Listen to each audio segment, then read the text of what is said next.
Hello दोस्तों, हमारे YouTube channel में आपका स्वागत है। जैसा कि आप सभी अभ्यर्थियों को मालूम है, वर्ग 1, वर्ग 2 और वर्ग 3 की भर्ती प्रक्रियाएं चल रही हैं, जिसमें कई प्रकार की याचिकाएं भी चल रही हैं और कई प्रकार के फैसले भी आ रहे हैं। तो यहाँ पर देखिए, सुप्रीम कोर्ट का एक महत्वपूर्ण फैसला आया है और विशेषकर ये आप लोगों की वर्ग 1, वर्ग 2 और वर्ग 3 की भर्तियों पर लागू होने वाला है। देखिए, सुप्रीम कोर्ट ने अपने इस फैसले में क्या कहा है। सुप्रीम कोर्ट ने कहा है कि देखिए, सुप्रीम कोर्ट ने ये फैसला सबसे पहले तो 10 अप्रैल को दिया है। ये टिप्पणी में कहा गया है कि ऑनलाइन सिस्टम के जरिए होने वाली बड़े पैमाने की सरकारी भर्ती प्रक्रियाओं में आवेदन या सहायक दस्तावेजों में छोटी मोटी गलतियों के कारण भी उम्मीदवारों को वैध रूप से रद्द किया जा सकता है। यानी कि छोटी छोटी गलतियों के कारण अब अभ्यर्थी भर्ती प्रक्रिया से बाहर होंगे।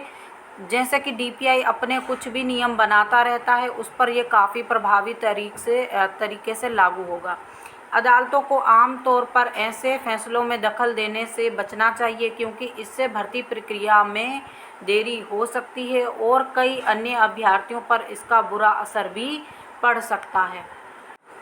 भर्ती विवादों में न्यायिक दखल से व्यवस्थागत प्रभाव पर जोर देते हुए ये जो जस्टिस थे, उन्होंने ये फैसला दिया है। उन्होंने कहा है कि आवेदन में गलतियों के कारण उम्मीदवारी रद्द होने को दी गई चुनौतियों पर आमतौर पर विचार नहीं किया जाना चाहिए, क्योंकि ऐसा करने से भर्ती प्रक्रिया में समय लगता है और उसे पूरा करने में काफ़ी रुकावटें आ जाती हैं।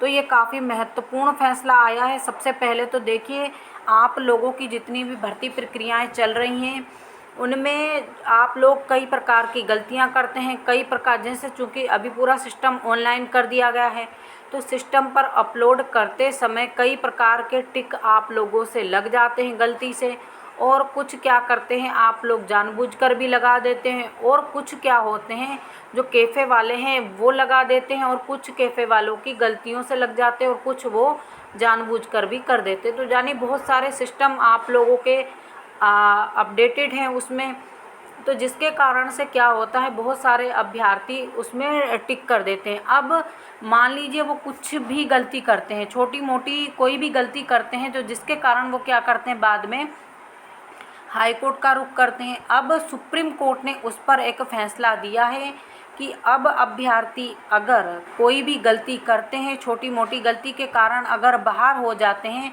और वो सुप्रीम कोर्ट का रुख अपनाते हैं, तो अब सुप्रीम कोर्ट में उनकी याचिका नहीं लगेगी।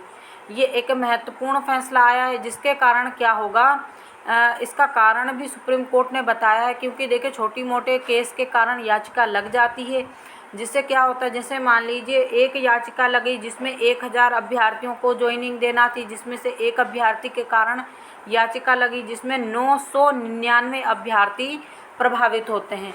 तो यानी कि एक अभ्यर्थी के कारण 999 अभ्यर्थियों का जीवन बर्बाद हो रहा है। तो इसके कारण सुप्रीम कोर्ट ने निर्णय लिया है कि अब हाई कोर्ट छोटी मोटी गलतियों के कारण जो याचिकाएं लगती हैं उसको स्वीकार नहीं करेगा, और साथ में जैसे कि मान लीजिए गलतियों के कारण अभ्यर्थी बाहर हुए और भर्ती प्रक्रियाओं में भी दखल नहीं देगा। यहाँ पर स्पष्ट रूप से ये लिखा हुआ है कि ऐसे फैसले, जहाँ पर अदालतों को आमतौर पर ऐसे फैसलों में, जैसे डीपीआई ने कोई फैसला ले लिया कि यहाँ पर अभ्यर्थी गलत हैं और हमने ये फैसला ले लिया इनको बाहर करना है, तो यहाँ पर कोई भी हाई कोर्ट इसमें दखल नहीं दे सकता है। तो देखिए, यहाँ पर अभ्यर्थियों से हम तो यही कहेंगे कि आप कोई भी डॉक्यूमेंट्स अपलोड करवाइए, या अपने थ्रू जो भी आपके पास डॉक्यूमेंट्स हो, आप के डॉक्यूमेंट्स में आप देखिए नाम त्रुटि नहीं होना चाहिए। इस प्रकार की, वैसे तो इस प्रकार की त्रुटियां चल जाती हैं, लेकिन जैसे थोड़ी बड़ी त्रुटि होती है, जैसे अतिथि शिक्षक अनुभव में हो गया और बाकी चीज़ों में होता है, तो बहुत सारे अभ्यर्थियों की त्रुटियां रहती हैं। जैसे कि आप सब्जेक्ट चॉइस करते समय भी त्रुटियां उसमें कर देते हैं, तो आप लोगों को इस प्रकार की त्रुटियां नहीं करना है। अगर आप इस प्रकार की त्रुटियां करते हैं, अब आप हाई कोर्ट का दरवाज़ा नहीं खटखटा सकेंगे और भर्ती प्रक्रिया से बाहर कर दिए जाएंगे। तो ये देखिए यहाँ पर आगे जो भी इसके बारे में खबर निकल कर आएगी वो भी हम आपके साथ साझा करेंगे नेक्स्ट वीडियो में। तो अभी जो भी अभ्यर्थी हैं वो हाई कोर्ट नहीं जा सकेंगे छोटी छोटी गलतियों के कारण। अगर चलो चले भी गए, एक मान लीजिए आप हाई कोर्ट चले भी गए, आपने याचिका लगा भी दी, तो हाई कोर्ट को सुप्रीम कोर्ट ने आदेश दिया है कि इस प्रकार की याचिकाओं को स्वीकार नहीं करना है। फिर तीसरा पॉइंट बताते हैं, अगर हाई कोर्ट ने उसको स्वीकार भी कर लिया तो उस पर निर्णय देने के लिए बिल्कुल मना किया है कि आप इस पर निर्णय भी नहीं देंगे। विभाग ने जो भी फैसला ले लिया है वही फैसला मान्य होगा। तो ये काफ़ी मुझे एक प्रकार से ये फैसला सही नहीं लगा कि देखिए थोड़ा समय ज़रूर लगता है, लेकिन एक अभ्यर्थी ने इतनी मेहनत की है तो उसकी दूसरे अभ्यर्थी की मेहनत बर्बाद नहीं होना चाहिए। इस पर भी हम एक नेक्स्ट वीडियो लाएंगे। देखिए क्या सही है क्या गलत है इस पर भी हम विचार करेंगे और आपको अपने विचार भी सुनाएंगे, और आप भी अपने कमेंट इसमें कमेंट के माध्यम से हमें अपनी बात पहुंचा सकते हैं। बाकी देखिए हम तो पहले शुरू से आपसे यही कहते हैं कि कम से कम गलतियां कीजिए ताकि सिलेक्शन आपके हाथ में हो।